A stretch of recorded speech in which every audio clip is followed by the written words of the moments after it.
Octobre 1944. Un matin froid dans l'Iowa. Le premier train transportant des prisonnières de guerre allemandes arriva au camp Alona, la vapeur sifflant contre le ciel gris. 12 femmes descendirent sur le sol américain, leurs uniformes usés pendaient sur leurs corps amaigris, leurs yeux cherchant la brutalité qu'on leur avait promis de rencontrer. Au lieu de cela, elles trouvèrent des baraquements propres, un traitement équitable et, dans le réfectoire, quelque chose d'inattendu. Le cuisinier du camp, Sam Washington, déposa des carrés dorés de pain de maïs à côté de leur soupe réglementaire. Les femmes n'eurent pas qu'à les regarder avant d'éclater de rire. « Das ist kein Bro !» cria leur chef, Greta. Leurs moqueries résonnèrent dans la salle. Le visage de Sam se crispa de douleur. Les gardes se raidirent. Ce qui avait commencé comme un accueil respectueux prit soudain des airs d'insulte. Ces femmes ne savaient pas qu'elles venaient de se moquer de la survie elle-même, d'un aliment qui avait maintenu en vie des communautés entières. Et bientôt, elles découvriraient que parfois, les choses qu'on tourne en dérision deviennent celles qui nous sauvent. Le vent d'octobre portait l'odeur des tiges de maïs mourantes, tandis que le sifflement du train résonnait à travers la campagne de l'Iowa. Son appel plaintif fendant le calme du matin comme une lame à travers la soie. Margaret Sullivan se tenait à la fenêtre de son bureau, observant la vapeur s'échapper des roues de la locomotive alors qu'elle s'arrêtait sur la nouvelle plateforme auxiliaire du camp Alona. Ses doigts effleurèrent l'étoile d'or épinglée à son revers. Un signe maternel de sacrifice qui lui semblait encore étranger sur la poitrine. 3 mois s'étaient écoulés depuis le télégramme annonçant la mort de Tommy. Et pourtant, la douleur restait vive. Les wagons s'étirèrent devant elle, tel un serpent d'acier, leur peinture vert olive écaillée par le long voyage depuis les centres de tri de la côte Est. Derrière ces parois métalliques se trouvait quelque chose de sans précédent dans l'histoire militaire américaine. 12 femmes allemandes, prisonnières de guerre, les premières de leur genre à être détenues sur le sol américain. Margaret avait passé des semaines à préparer ce moment, étudiant les protocoles de la Convention de Genève jusqu'à en avoir les yeux brûlants, s'assurant que chaque règlement serait respecté à la lettre. L'Amérique montrerait au monde que même en temps de guerre, la civilisation pouvait l'emporter. La porte du premier wagon glissa avec un grincement métallique. Une femme en sortit, son uniforme gris auxiliaire froissé, mais soigneusement arrangé autant que possible. Elle avançait avec une autorité tranquille, ses cheveux blonds foncés, sévèrement attachés, sous une casquette militaire passée. C'était sûrement Greta Hoffmann, l'ancienne institutrice de Hambourg, dont Margaret connaissait le dossier par cœur.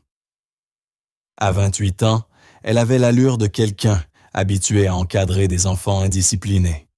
Ou, dans ce cas, de jeunes femmes effrayées, projetées dans des circonstances qu'elles n'auraient jamais pu imaginer. Derrière Greta, les autres descendirent une à une dans la lumière tranchante du matin. Elles avaient entre 19 et 35 ans, le visage pâle après des semaines de voyage et d'incertitude. Certaines serraient de petits paquets, leurs rares effets personnels autorisés par les geôliers. D'autres se tenaient droites, menton relevé, gardant une discipline militaire malgré leur situation. Margaret remarqua comment, instinctivement, elles se tournèrent vers Greta pour chercher des directives, formant autour d'elle un cercle protecteur. Des gardes américains bordèrent la plateforme, leurs fusils M1 Garand, tenus prêts mais pointés vers le sol. Le sergent Riley, vétéran grisonnant de la campagne d'Afrique du Nord, s'approcha du groupe avec un carnet à pince à la main. « Mesdames, dit-il d'une voix ferme mais étonnamment courtoise, bienvenue au camp Alona. Vous serez traités conformément aux normes de la Convention de Genève. Aucun mauvais traitement, aucun harcèlement. Suivez les instructions et tout ira bien. » Greta fit un pas en avant, son anglais prudent mais clair. « Nous comprenons, sergent. Nous obéirons. » Son accent trahissait l'éducation d'une femme qui avait autrefois enseigné la littérature et les mathématiques dans un monde qui semblait désormais infiniment lointain. L'enregistrement prit 2 heures. Formulaire rempli en triple exemplaire, examens médicaux menés par un médecin du camp sévère mais professionnel, photographie pour les cartes d'identification. Margaret observait à distance, notant comment ces femmes conservaient leur dignité, malgré les circonstances. Pas de larmes, pas de protestations dramatiques, seulement une résignation silencieuse mêlée à un soulagement prudent de constater que leur traitement ne ressemblait en rien aux horreurs qu'on leur avait racontées. À midi, les femmes furent assignées à leur quartier, des baraquements propres, avec lit, couverture et commodités de base. L'installation auxiliaire avait été construite spécialement à cet effet, séparée du camp principal où étaient détenus près de 10 000 hommes allemands. Chaque détail avait été planifié pour garantir à la fois la sécurité et un traitement humain. Le réfectoire bourdonnait d'une énergie nerveuse, tandis que les femmes entraient pour leur premier repas sur le sol américain. De longues tables en bois s'étendaient dans la salle, leurs surfaces frottées à blanc et dressées de plats et tasses en étain réglementaire. L'odeur de soupe aux légumes emplissait l'air, simple mais nourrissante. Sam Washington sortit de la cuisine, son tablier blanc impeccable, malgré des heures de préparation. Il se déplaçait avec la fluidité d'un homme qui sait que cuisiner est à la fois un art et un acte de soin, ses mains sombres fermes, tandis qu'il versait la soupe dans les bols qui attendaient. Mais ce qui vint ensuite resterait dans les mémoires, bien après que la soupe serait oubliée. Sam avait passé la matinée à préparer quelque chose de spécial. Des carrés dorés de pain de maïs, encore tièdes du four, leur surface luisant de beurre soigneusement rationné pour l'occasion. Dans son esprit, c'était un geste d'accueil, un goût de cuisine réconfortante américaine qui pourrait apaiser le mal du pays qu'il lisait dans les yeux de ces femmes. La première à recevoir son plateau baissa les yeux vers le pain de maïs avec perplexité. Elle donna un coup de coude à sa voisine, chuchotant en allemand à toute vitesse. Bientôt, toute la table fixait ces mystérieux carrés jaunes. Greta en prit un morceau, l'examina avec l'attention méthodique d'une scientifique observant un spécimen inconnu. Elle fronça les sourcils en le brisant, regardant la mie friable s'émietter sur son assiette. « Ce n'est même pas du pain », s'exclama-t-elle, sa voix portant à travers le réfectoire soudain silencieux. Les mots déclenchèrent une vague de rire chez ses compagnes, non pas cruelle, mais réellement amusée. « Ce n'est même pas du pain », répéta-t-elle en brandissant le morceau comme une preuve d'une plaisanterie culinaire. Le rire se propagea parmi les femmes allemandes, leur premier vrai moment d'allégresse depuis le début de la captivité. Mais dans l'embrasure de la cuisine, le visage de Sam Washington se figea. Ses yeux lancèrent un éclat de douleur et de colère, plus incisif que n'importe quel coup. Le froid qui s'abattit sur le camp Alona dans les jours suivants, l'incident du pain de maïs, n'avait rien à voir avec l'hiver de l'Iowa qui approchait. Les gardes américains, d'abord prudemment courtois, adoptèrent désormais une distance professionnelle rigide, leurs visages devenus des masques de pierre sculptés par le protocole militaire. Les conversations qui auraient pu naître d'un regard curieux moururent avant d'éclore, remplacées par l'efficacité glacée des ordres donnés et exécutés.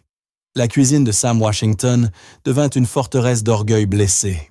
Le pain de maïs disparut complètement du menu, remplacé par le pain blanc réglementaire livré par l'intendance, en pains emballés, aussi insipides et administratifs que des formulaires gouvernementaux.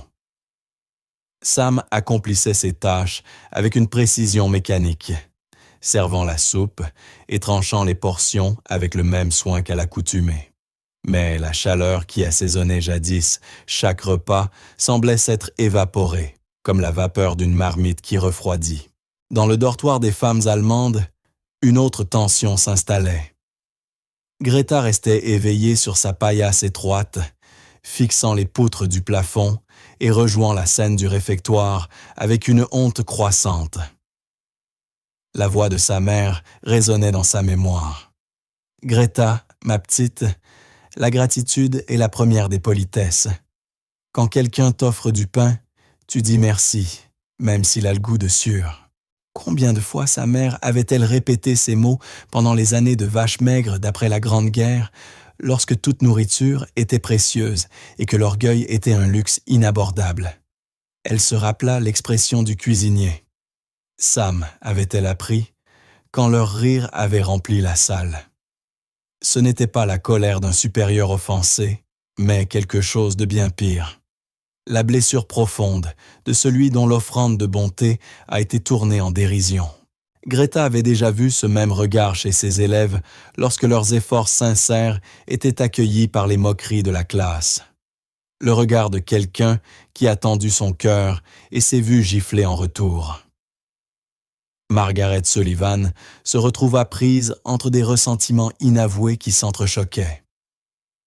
Chaque matin, elle arpentait le camp, observant cette danse calculée de l'évitement qui avait remplacé les premiers pas hésitants vers le respect mutuel. Les histoires de sa grand-mère irlandaise la hantaient. Récits de la famine de la pomme de terre, de propriétaires anglais parlant des Irlandais comme de sous-humains, de cette faim qui rendait les gens reconnaissants pour des restes que d'autres jugeaient indignes.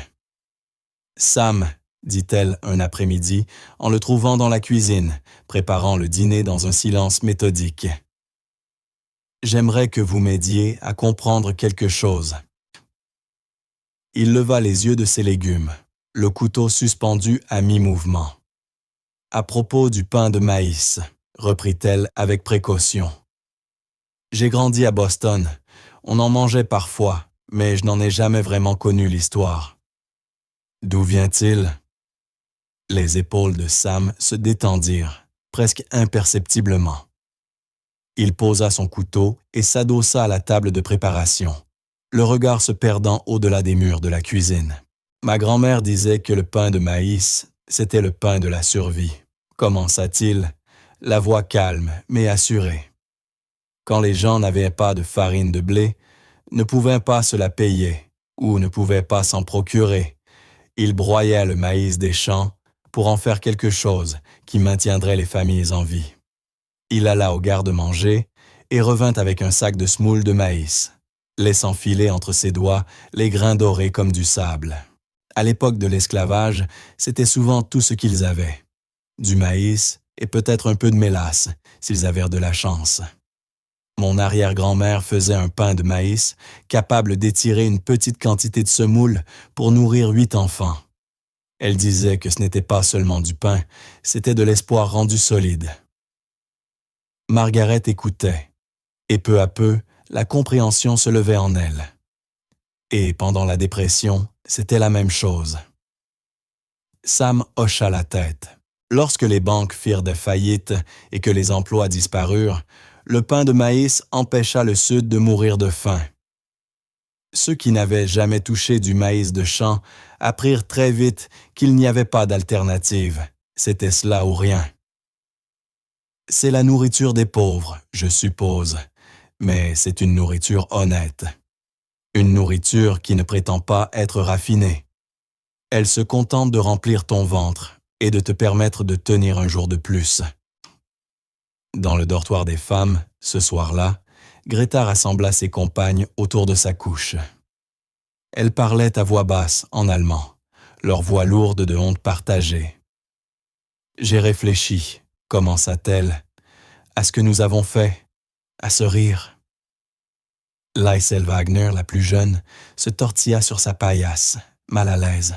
« C'est juste que ça avait l'air si étrange, Greta, comme un gâteau, mais pas un gâteau, comme du pain, mais jaune. »« Oui, » répondit Greta, la voix empreinte de regret. « Mais nous avons ri de quelque chose que nous ne comprenions pas. Nous avons ri de la gentillesse. » Elle fit une pause, se souvenant des leçons de sa mère sur la Höflichkeit, cette politesse considérée comme une forme de respect pour l'humanité des autres. À Hambourg, quand les bombardiers arrivaient et que nous nous entassions dans les abris avec pour seule nourriture du pain noir rassis. Aurions-nous ri de quelqu'un qui nous aurait offert à manger, même si cela nous semblait étrange?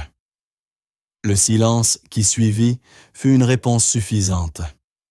L'air de novembre portait la promesse de l'hiver, tandis que Greta était assise à l'une des tables du réfectoire, entourée de journaux que Margaret avait approuvés pour leur leçon d'anglais. Le Des Moines Register s'étalait devant elle comme une carte de la vie américaine, des titres sur les obligations de guerre, des publicités pour les jardins de la Victoire et des histoires de petites villes, dessinant l'image d'un pays qu'elle commençait seulement à comprendre. Ses camarades prisonnières se rassemblaient autour d'elle chaque après-midi, leur voix formant un doux murmure alors qu'elle s'exerçait à la prononciation et tâchait de déchiffrer les idiomes inconnus. « Écoutez ceci », dit Greta en pointant un article parlant d'agriculteurs de l'Iowa faisant don de leur excédent de maïs pour nourrir les réfugiés européens. Les fermiers disent que le maïs n'est pas seulement pour les animaux ici. Il nourrit aussi les gens. Voyez comme ils utilisent le mot « nourrir » au lieu de « sustenter ». Elle suivait les mots du doigt, son instinct d'enseignante réveillé, après des mois de silence. Les autres femmes se penchaient, reconnaissantes pour ce rythme familier de l'apprentissage qui leur rappelait la vie d'avant. Depuis la cuisine, Sam observait ses leçons improvisées avec une curiosité croissante.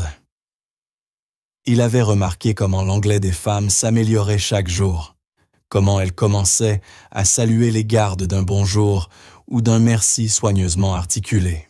Il se surprenait à traîner plus longtemps que nécessaire dans la salle à manger, prétendant essuyer les tables, mais, en réalité, écoutant les corrections patientes et les encouragements doux de Greta. Il y avait dans sa manière d'enseigner quelque chose qui lui rappelait sa propre mère, qui avait donné des cours d'école du dimanche avec ce même mélange de fermeté et de bonté. La glace commença à se fissurer un après-midi où le sergent Riley apporta une nouvelle. Les femmes seraient autorisées à participer aux activités du camp. « Il y a une partie de cartes ce soir », annonça-t-il pendant le dîner. Rien de compliqué, juste quelques gardes en repos qui jouent au poker. Madame Sullivan a pensé que vous aimeriez peut-être apprendre des jeux américains. Margaret avait soigneusement orchestré cela, se souvenant de la façon dont ses propres parents immigrés avaient trouvé l'acceptation grâce à des activités communes qui transcendaient la barrière des langues. Elle observait depuis le bureau administratif, alors que gardes et prisonnières s'installaient autour d'une table, la gêne initiale cédant la place à la concentration sur les cartes. « Ceci est une main pleine », expliqua le caporal James Mitchell, un garçon de ferme du Nebraska dont la douceur rappelait à Greta son jeune frère. Il posa ses cartes avec la précision patiente d'un habitué de l'enseignement.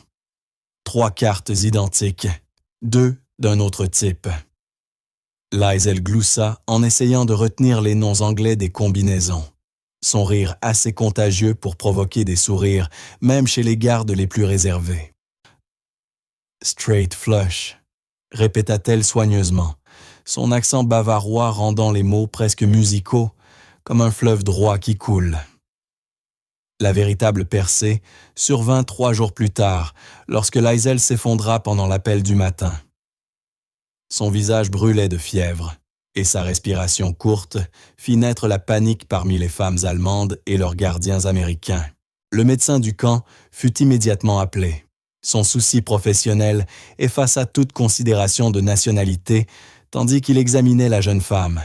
« Influenza », diagnostiqua-t-il d'une voix lourde d'expérience. « Elle a besoin de repos, de liquide et d'une surveillance étroite. Si la fièvre ne tombe pas bientôt, cela pourrait se compliquer. » Sam apprit la nouvelle dans la cuisine, en préparant le repas du soir. Sans y réfléchir, il se revit auprès de sa fille Sarah lors de sa dernière fièvre, si pâle et sans force dans leur petit appartement de Montgomery, jusqu'à ce que les remèdes de sa grand-mère finissent par la soulager. Ses mains se mirent à bouger avec la certitude de l'habitude, préparant quelque chose qu'il n'avait plus fait depuis son départ d'Alabama. Du pain de maïs, trempé dans du lait chaud et du miel. Une nourriture réconfortante qui avait apaisé des générations d'enfants malades. Il porta lui-même le bol à l'infirmerie, ses pas ralentissant à mesure qu'il approchait du lit de Liesel. Les yeux de la jeune femme s'ouvrirent faiblement à son approche, la confusion visible dans leur éclat fiévreux. « Bitty » murmura-t-elle, le mot allemand lui échappant avant qu'elle ne puisse le retenir. « Ce n'est rien », dit doucement Sam en s'asseyant sur la chaise près de son lit. « Je t'ai apporté quelque chose. Ma grand-mère disait toujours que cela pouvait guérir n'importe quel mal d'enfant. » Il prit une petite cuillerée du pain de maïs, trempé dans le lait chaud, la tenant avec précaution. « Et c'est juste une bouchée. » Les yeux de Liesel se fixèrent sur la cuillère, puis sur le visage de Sam. Quelque chose dans son expression, la même douceur inquiète qu'un parent montre à un enfant malade, la poussa à ouvrir la bouche avec confiance. Le mélange chaud glissa dans sa gorge comme un réconfort liquide, doux de miel et tendre comme une berceuse maternelle. Un instant, le silence emplit l'infirmerie. Puis les yeux de Liesel s'illuminèrent d'une lueur qui n'était plus celle de la fièvre. « Danke » murmura-t-elle, le mot chargé d'un poids bien plus profond que sa simple traduction.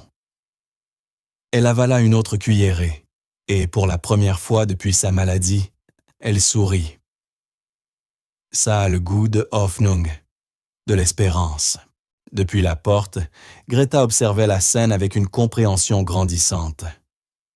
Ce n'était pas simplement un cuisinier nourrissant une patiente, c'était un être humain prenant soin d'un autre, les barrières de langue et de nationalité s'effaçant devant la compassion la plus simple. Ce pain de maïs, qui leur avait semblé si étrange autrefois, représentait désormais quelque chose d'universel, le désir de réconforter, de guérir, d'offrir la subsistance quand elle est la plus nécessaire. L'autorisation d'écrire des lettres arriva comme un cadeau inattendu à la 3e semaine de novembre, porté par un représentant de la Croix-Rouge, dont les documents officiels portèrent le sceau du droit humanitaire international. Margaret Sullivan annonça la nouvelle lors de l'appel du soir, sa voix s'efforçant de rester professionnelle, bien que ses yeux trahissent une lueur d'espoir. Peut-être ce geste apaiserait-il les tensions persistantes du camp. Chaque prisonnière sera autorisée à écrire une lettre par mois à sa famille proche, expliqua-t-elle, alors que les femmes rassemblées dans le réfectoire voyaient leur visage s'éclairer d'une joie sincère. La première, depuis leur arrivée. Les lettres seront lues pour des raisons de sécurité, mais les messages personnels seront transmis par les voies internationales officielles. Le cœur de Greta battit contre sa poitrine comme un oiseau en cage, apercevant soudain le ciel ouvert. 4 mois s'étaient écoulés depuis qu'elle avait reçu des nouvelles de sa sœur Anna, à Hambourg. 4 mois sans savoir si le modeste appartement près du port tenait encore debout, si les enfants d'Anna étaient en sécurité, si les lieux familiers de leur enfance avaient survécu aux bombardements incessants. Le silence était devenu une forme de torture, son imagination remplissant le vide de scénarios de plus en plus sombres.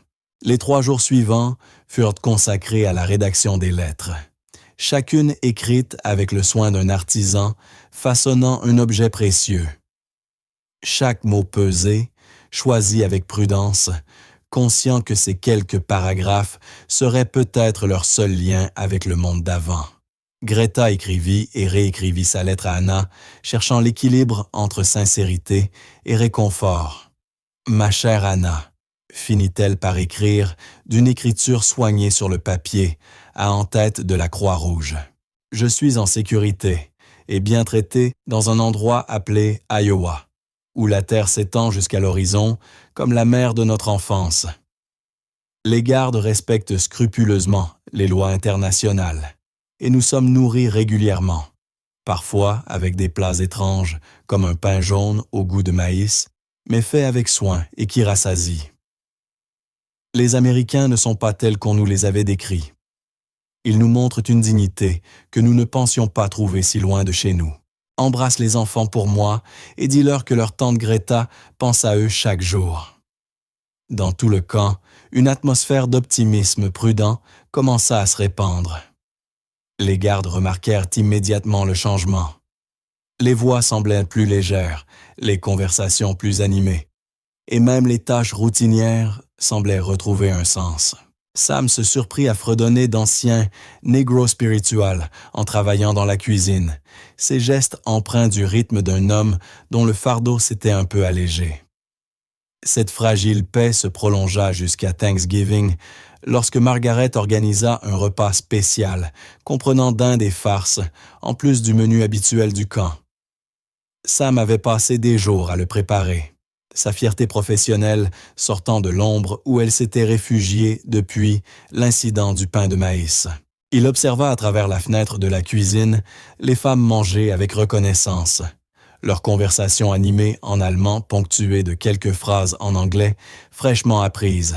« C'est très bon », déclara Liesel dans un anglais soigneusement articulé, levant sa fourchette garnie de farce. « Comment s'appellent ces morceaux jaunes ?» Sa guérison était complète, et elle était devenue l'ambassadrice officieuse du groupe, son enthousiasme juvénile abattant des murs que la diplomatie n'aurait jamais franchis. « Farce au pain de maïs », répondit le caporal Mitchell avec un sourire. « Le même pain de maïs qu'avant, juste préparé autrement. » La remarque provoqua des rires, non plus les rires moqueurs du premier jour, mais ceux, chaleureux, de la compréhension partagée. Même Sam, écoutant depuis la cuisine, s'autorisa un léger sourire. Mais décembre apporta une nouvelle qui brisa l'harmonie fragile comme une glace se fendant sous une pression soudaine. Margaret reçut le télégramme la première. Ses mains tremblaient en lisant la notification officielle annonçant que le fils de Sam, Marcus, avait été porté disparu au combat après une opération navale près des Philippines. Les mots dansaient devant ses yeux, tandis qu'elle pensait à sa propre étoile dorée, à ce poids terrible de l'incertitude, transformé en certitude écrasante de la perte. Elle trouva Sam dans la cuisine, épluchant mécaniquement des pommes de terre pour le repas du soir.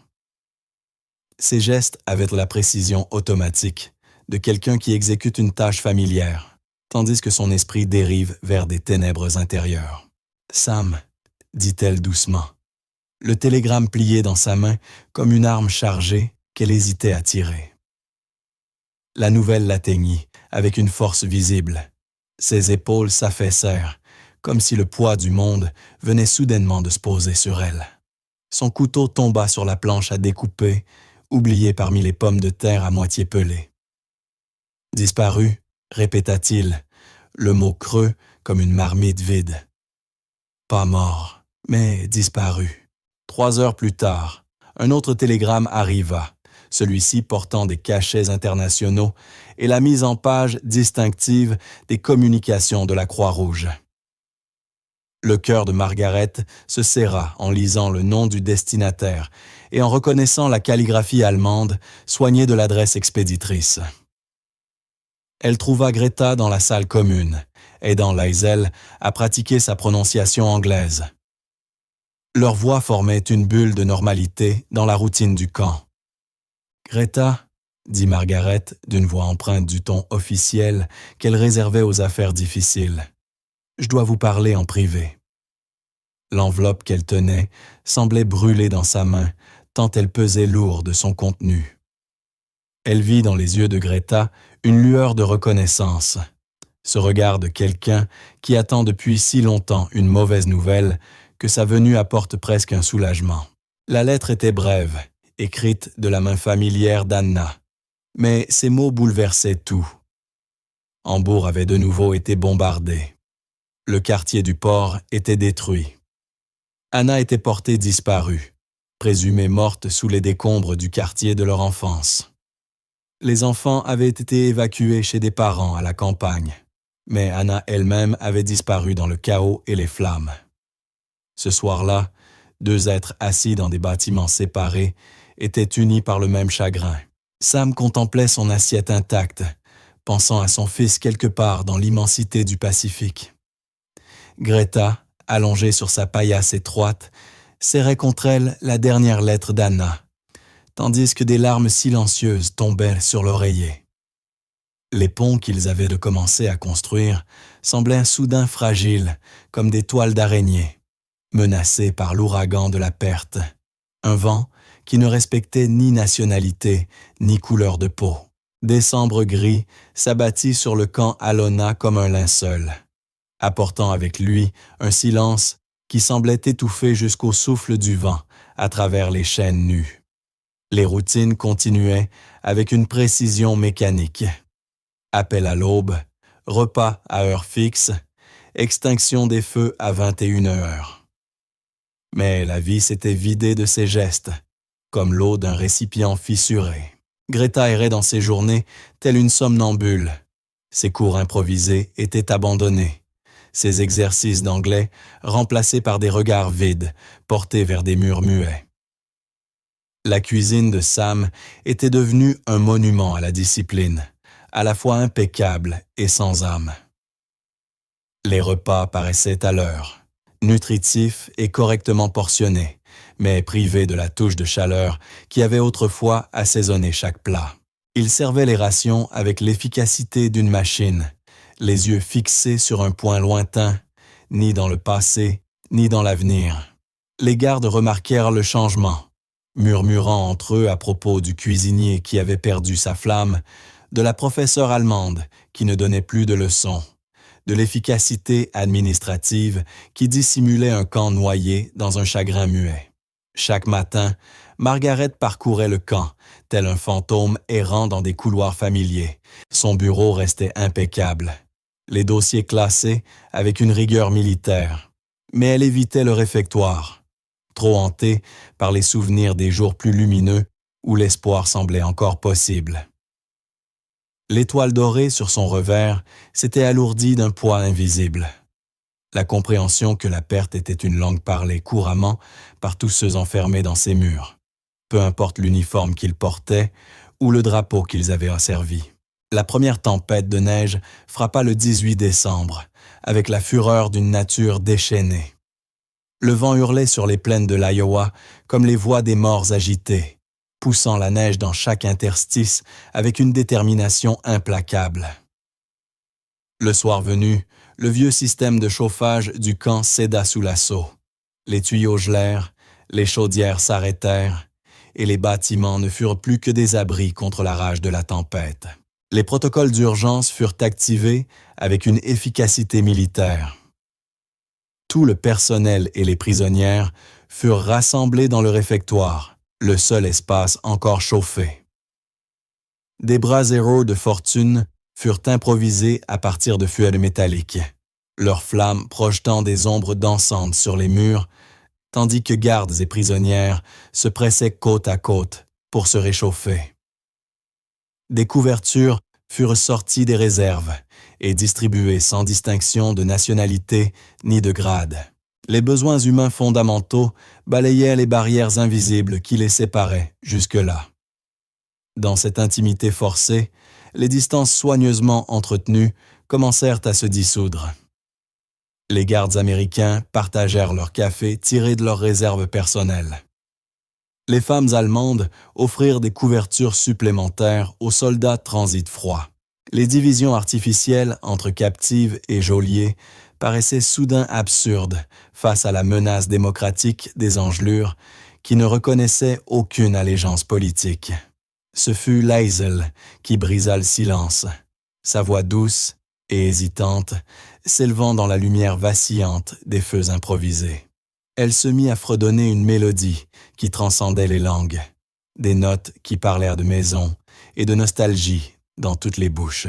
L'air était Stille Nacht, ce chant né en Autriche plus d'un siècle auparavant, devenu au fil du temps l'incarnation musicale du désir universel de paix. Douce nuit, sainte nuit. La voix de Sam se joignit à la sienne sans qu'il y pense. Les paroles anglaises s'écoulaient naturellement, comme un souffle. Sa voix grave offrait une base à son soprano, créant une harmonie, là où, quelques instants plus tôt, il n'y avait que la plainte du vent. Tout est calme, tout est lumière. La voix de Margaret s'ajouta au chœur grandissant, suivie par d'autres gardes qui se souvenaient des cantiques de leur enfance, des écoles du dimanche et des veillées familiales. Les femmes allemandes entonnèrent en leur propre version, la même mélodie portant d'autres mots vers le même espoir. En cet instant, le réfectoire devint une cathédrale d'humanité partagée. Les voix s'élevèrent au-dessus de la fureur de la tempête, proclamant quelque chose de plus grand que leurs chagrins individuels. Lorsque le chant s'éteignit, Greta se leva de sa place près de l'autel improvisé de chaleur. Elle traversa les groupes blottis les uns contre les autres avec détermination, ses pas la menant vers la cuisine où la farine et la semoule de maïs attendaient dans leur bac, promesse encore endormie. Elle s'arrêta sur le seuil et regarda Sam, dont les yeux avaient suivi chacun de ses mouvements. « S'il vous plaît, » dit-elle d'une voix claire et soigneusement articulée, « apprenez-moi à faire du pain. » Le mot sortit comme une prière, chargé de mois de remords et de la reconnaissance que certaines faims ne peuvent être apaisées que par la compréhension. Sam se redressa lentement, ses articulations protestant contre le froid, mais son cœur répondant à une chaleur plus profonde que n'importe quel feu. Ensemble, ils pénétrèrent dans la cuisine, leurs pas résonnant dans l'obscurité jusqu'à ce que Sam trouve des allumettes et allume les brûleurs à gaz.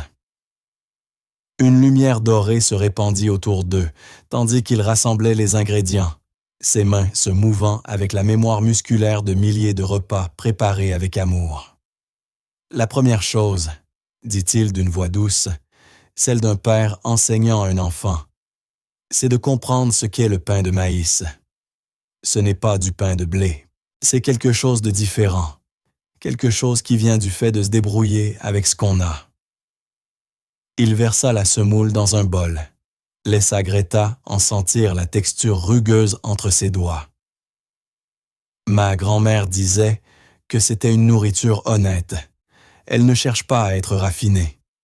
Elle se contente de remplir ton ventre et de te rappeler que survivre, c'est déjà une victoire. Dehors, le vent poursuivait son assaut contre les murs.